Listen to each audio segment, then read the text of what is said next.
భారీ వర్షాల కారణంగా ఆంధ్రప్రదేశ్ ఎమ్మెల్యే సోమిరెడ్డి చంద్రమోహన్ రెడ్డి మహబూబాబాద్ లో చిక్కుకుపోయారు. నెల్లూరు నుంచి సికింద్రాబాద్ కు మచిలీపట్నం ఎక్స్ప్రెస్ లో ఎమ్మెల్యే చంద్రమోహన్ రెడ్డి ప్రయాణిస్తున్నారు. భారీ వర్షాల వల్ల కేసముద్రం నొక్కండ మధ్యలో రైల్వే ట్రాక్ దెబ్బతింది.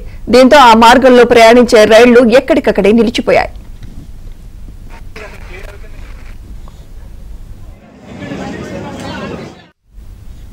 మహబూబాబాద్ రైల్వే స్టేషన్ లో మచిలీపట్నం ఎక్స్ప్రెస్ నిలిపివేయడంతో ఎమ్మెల్యే సోమిరెడ్డి చంద్రమోహన్ రెడ్డి అక్కడే చిక్కుకుపోయారు.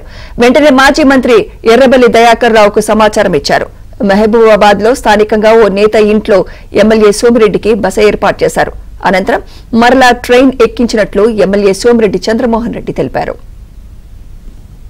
ఎక్స్ప్రెస్ లో హైదరాబాద్ పోతూ మహబూబాబాద్ లో దిగిపోయినాము. మా పాత మిత్రుడు దయాకర్రావు గారికి ఫోన్ చేసిన ఆయన మా ఫ్రెండ్స్ అందరినీ పంపించాడు.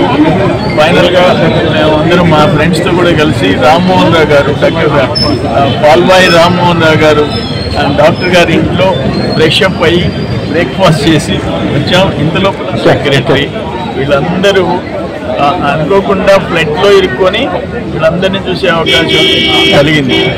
రోజు చేసి ప్రేమగా చూసి మళ్ళీ రైలు ఎక్కిస్తున్నారు. వాళ్ళందరికీ నేను రుణపడి ఉంటాను.